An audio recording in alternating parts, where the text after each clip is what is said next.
লক্ষ্মীপুরে যুবলীগ নেতা টিপুর বাড়ি ভেঙে ফেলা হলো।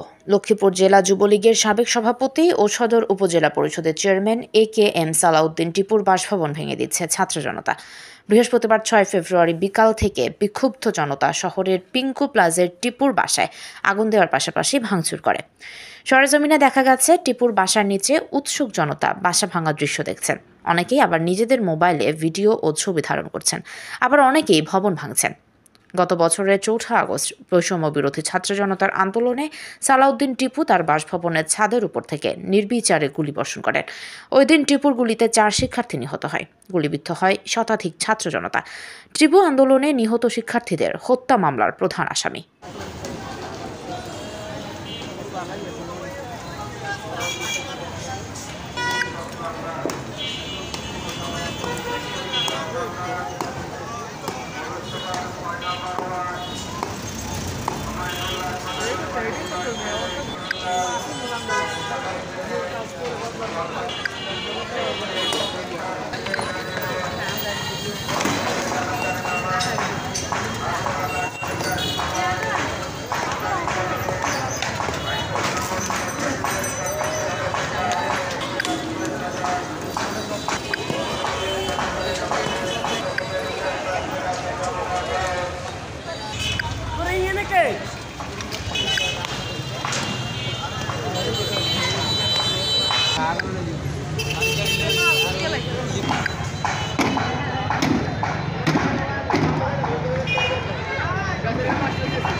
লক্ষ্মীপুর প্রতিনিধি সোহেল হোসেনের পাঠানো তথ্য ভিডিও চিত্রে PIB ৭১ টিভি।